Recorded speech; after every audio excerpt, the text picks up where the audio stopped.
Who was the chairman of Constituent Assembly? Answer, Dr. Rajendra Prasad. Who is the guardian of Constitution? Answer, Supreme Court. How many fundamental rights are there in Constitution? Answer, 6.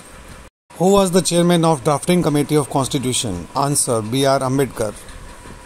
How many schedules are there in Indian Constitution? Answer, 12. Who was the constitutional advisor to Constituent Assembly? Answer, B.N. Rao.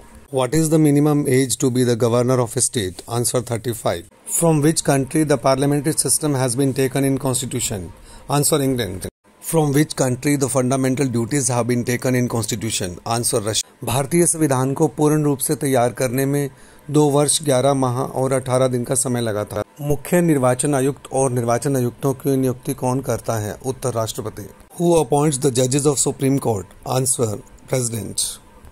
Who protects the fundamental rights? Answer, the Supreme Court. Who appoints the governors of the states? Answer, President. Under which article Chief Minister is appointed? Answer, 163. Press की स्वतंत्रता संविधान के अनुच्छेद 19 में है। किस article के अंतर्गत राष्ट्रपति लोकसभा को भंग कर सकता है? आंसर, अनुच्छेद 85। संविधान में संशोधन किस अनुच्छेद के तहत होता है? आंसर, 368। संविधान के किस भाग में पंचायती राज से संबंधित प्रावधान है? आंसर, भाग 9। संविधान में वर्तमान समय में कितने अनुच्छेद हैं? आंसर, 470। निर्माण समय में मूल संविधान में कितने अनुच्छेद थे? आंसर, 395। संपत्ति के अधिकार को किस संशोधन के तहत हटा दिया गया? आंसर, 44वें।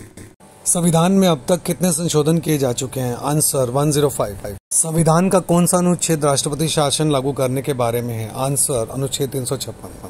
संविधान के किस अनुच्छेद में उपराष्ट्रपति पद का उल्लेख है? आंसर, अनुच्छेद 63। भारतीय संविधान के किस अनुच्छेद के अनुसार राष्ट्र की कार्यकारी शक्ति राष्ट्रपति में निहित है? अनुच्छेद 53। भाषाई आधार पर राज्यों का पुनर्गठन किस वर्ष में किया गया था? आंसर, 1956 में। अनुच्छेद में संसद को नए राज्य के गठन के लिए कानून बनाने की शक्ति दी गई है? अनुच्छेद 3। मूल अधिकारों पर आवश्यक प्रतिबंध लगाने का अधिकार किसको है? आंसर, संसद को। संविधान के किस अनुच्छेद में मौलिक कर्तव्यों का वर्णन किया गया है? आंसर, अनुच्छेद 51A। निर्णायक मत किसे कहते हैं? अध्यक्ष पहली बार में मत नहीं देता, लेकिन बराबरी की स्थिति में अध्यक्ष को मत देने का अधिकार होता है। ऐसे मत को निर्णायक मत कहा जाता है। लोकसभा के महासचिव की नियुक्ति कौन करता है? आंसर, लोकसभा अध्यक्ष। भारत के अटॉर्नी जनरल को संविधान की धारा 76A के तहत भारत के राष्ट्रपति द्वारा नियुक्त किया जाता है। इसे देश का सर्वोच्च कानूनी अधिकारी भी कहा जाता है। Pro tem speaker. The pro tem speaker is a temporary speaker appointed by the president for a limited period of time. He presides over the sitting of the newly elected house. Usually the senior most member of the house is made the pro tem speaker. Lok Sabha अध्यक्ष का निर्वाचन कौन करता है? Answer, Lok Sabha के सदस्यों के द्वारा। Who appoints the Prime Minister? Answer, the President. Who is the head of the Election Commission of India? Answer, the Chief Election Commissioner. मंत्री परिषद और प्रधानमंत्री सामूहिक रूप से किसके प्रति उत्तरदायी होते हैं? आंसर, लोकसभा के।